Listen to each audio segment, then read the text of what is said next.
Alors, Agathe, j'ai un petit sujet pour toi là. J'en Dis-moi. discutais avec des amis dernièrement Ouais. et on parlait de postuler à des offres d'emploi là maintenant en fait. Si tu veux dire pendant l'été? Oui, pendant l'été, période de vacances, juillet, août. Et moi, je trouve que c'est des efforts gratuits, quoi. C'est des efforts dans le vide. Pourquoi? Que ça sert à rien. Mais il n'y a personne. Il n'y a personne dans les entreprises. Alors, comment tu définis qu'il n'y a personne dans les entreprises? Bah, on voit bien, là où on bosse, tu vois bien que, limite, dans un service, au service RH, bah, il va y avoir qu'une seule personne qui, je sais même pas si cette personne travaille. Cette personne fait juste l'intendance, juste quand il y a des problèmes, cette personne intervient, gérer les affaires courantes, mais en dehors de ça, il n'y a rien, ça recrute Tu es pas en d'accord été. que dans une entreprise classique, quand tu pars en vacances, tu as quand même un backup. On ne part pas en vacances comme ça en laissant l'entreprise aux abois. Oui, mais ce backup-là, déjà en fait, ce backup-là, pour moi, il ne travaille réellement que, tu sais, pendant les vacances de Pâques, les vacances de février. Ouais. Là, oui, il y a de l'activité, mais là, en été, là, c'est juste pour surveiller quand il y a une catastrophe. Ils font rien, Ben écoute, détrompe-toi. il n'y a pas d'activité. Mais l'entreprise aura toujours besoin de recruter, elle aura toujours besoin de développer en fait son capital humain. Donc en soi, il y a toujours besoin de renfort. T'es d'accord ou pas? Et mine de rien, les personnes qui sont en poste par exemple sont plus à l'écoute du marché du travail pendant les vacances. Parce que pendant les vacances, tu as le temps de regarder les job boards, tu as le temps de regarder les offres d'emploi, tu as le temps de regarder ce qui se passe sur le monde professionnel finalement. Et ça te permet aussi de détecter des personnes en veille, comme on dit. Tu crois ça? Parce que, bon, tu sais, j'ai tellement l'impression, moi, qu'ici, en France, dans le monde peut-être en général, parce que Ouais. d'une certaine façon, tout commence à se ressembler un peu. C'est pas exactement vrai, mais bon, les gens travaillent 10 à 11 mois pour s'offrir quelques mois de répit. Ouais. Enfin, quelques mois, quelques semaines Ouais. de répit étalés sur l'année, avec un point focal en été. Ouais. À ce moment-là, où ils n'ont pas envie de penser au travail, tu penses qu'ils postulent? Ils ont l'esprit ailleurs, ils sont à la plage, ils dorment. Je pense qu'ils postulent. Je prends l'exemple d'une femme qui serait en congé maternité. Mais de temps en temps, la période de congé maternité est la période propice à la réflexion. Tu Oui, vois? mais c'est pas des vacances, ça. Oui, à la limite, bon, je C'est pas des comprends ce que tu vacances. veux dire. Mais moi, je pense quand même que en partant de mon exemple propre, j'ai déjà postulé à des offres pendant l'été, pendant mes vacances. J'ai fait mon entretien en visio et en septembre, j'ai démarré ma mission. Bon, t'as dit que t'as postulé à des offres. Ok. Oui. Sur à peu près combien d'offres? Ah oui, après, il ne faut pas exagérer. Je n'ai pas passé mon été à postuler. Voilà, Mais donc... j'ai ciblé mes offres afin qu'elles soient en adéquation avec ce que je recherchais. Donc, en soi, j'ai été efficace, stratégique et j'ai perdu le moins de temps possible. Donc, postuler à tout va en été, non, je ne conseille pas. Mais si tu as une stratégie par rapport à des cibles précises, c'est plutôt très intéressant de postuler en été. Pourquoi? Parce que le backup va prendre plus de temps, il sera plus relax. Il aura plus le temps de regarder les CV tranquillement et finalement, il peut tomber sur une pépite. Et tu peux être cette pépite. Ah bien, tout ça c'est bien beau, tout ça c'est bien beau. Oui, d'accord. Disons que dans certains cas de figure, ça peut arriver. Ouais. Parce qu'il y a quand même des gens qui sont encore là. Mais là, tu prends le cas de figure où il y avait quelqu'un. Oui. Tu n'es pas sans savoir qu'il y a des entreprises qui ferment carrément en août. Oui. Et alors? Il y a des cabinets qui ferment en août, il y a des industries qui ferment en août. Et donc? Mais il n'y a personne. Donc, en fait, tu envoies des choses dans le vide. Ces personnes-là, elles vont pas revenir?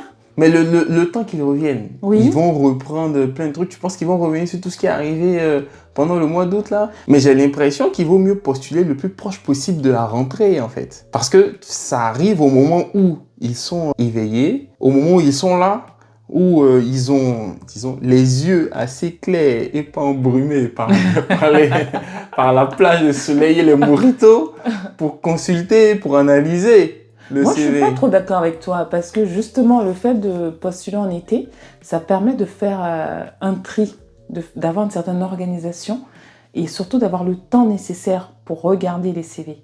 Ce qui fait que quand tu reviens en septembre, en théorie, ton backup a peut-être présélectionné les profils adéquats. Oui, mais ça, c'est quand tu as eu un backup. Là, moi, je parlais du cas où maintenant, où il y a des entreprises qui ont fermé. Oui. Alors, prenons un cabinet d'audit ou une industrie qui a fermé en août, c'est les vacances. Arrêt complet, quasiment total de l'activité, il n'y a personne. Oui.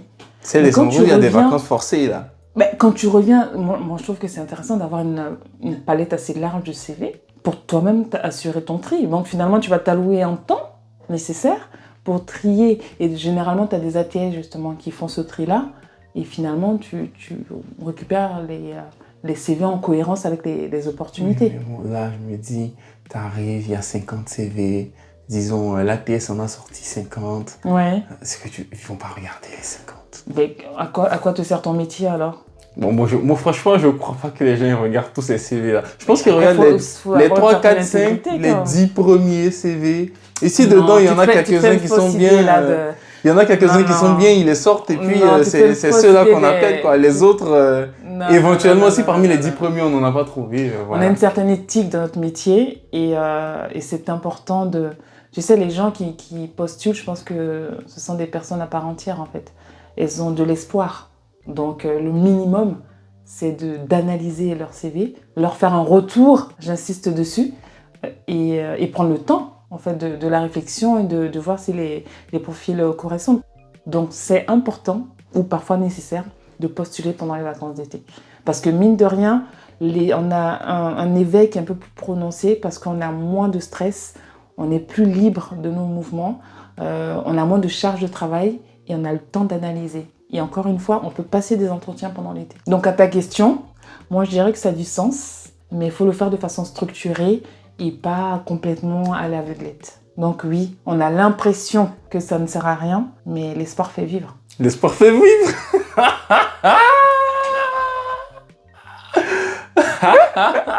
Vous avez compris? L'espoir fait vivre, l'espoir fait vivre. Qui ne tente rien n'a rien aussi, c'est pareil. C'est vrai, qui ne tente rien n'a rien. Voilà. Effectivement. Entre ne rien faire et faire, qu'est-ce que tu préfères? Bon, disons qu'il vaut mieux tenter quelque chose. Merci. On ne sait jamais. On ne sait jamais. Donc moi, je pense que vous avez bien compris Agathe. Est-ce que vous avez bien compris Agathe, la RH? Parce que, bien entendu, moi, je ne suis pas RH. Moi, je fais que critiquer le monde du travail. Alors, ça peut être intéressant de postuler en été. C'est un peu une fausse croyance de se dire que ça ne sert à rien parce qu'il n'y a personne. Oui, effectivement, il y a moins d'activités. Il y a moins de personnes dans les services. Il y a même des entreprises qui ferment un mois pendant l'été. Ouais. Mais vos candidatures ne sont pas jetées à la poubelle. Quand l'activité est réduite, les gens ils ont un peu moins de stress. Ils sont un peu moins dans le rush, donc ils ont un peu plus de temps pour mieux regarder les CV. Et même quand l'entreprise est fermée, ben, les systèmes de l'entreprise continuent de tourner. Parce que quand vous postulez, la plupart du temps, vous postulez en ligne. Donc, les systèmes continuent de tourner. Les premiers tris qui sont faits par les ATS sont toujours faits. Et à leur retour, dites-vous quand même qu'ils reviennent avec l'esprit un peu plus libéré. Exactement. Après quelques mois de repos. Et qui sont probablement également un peu plus disposés à mieux regarder les CV, à poursuivre les process. Agathe elle-même a pu passer des entretiens pendant ses vacances et démarrer des missions en septembre. Donc, c'est rien, c'est pas perdu, ça a du sens. Et, comme Agathe l'a dit, qui ne tente rien n'a rien. Merci. Donc, si vous êtes en recherche d'emploi, continuez de postuler, mais de façon structurée. Croyez en vous, croyez en vos capacités et ne lâchez rien. Surtout, ne vous découragez pas. C'était Yann et Agathe. À bientôt. Au revoir.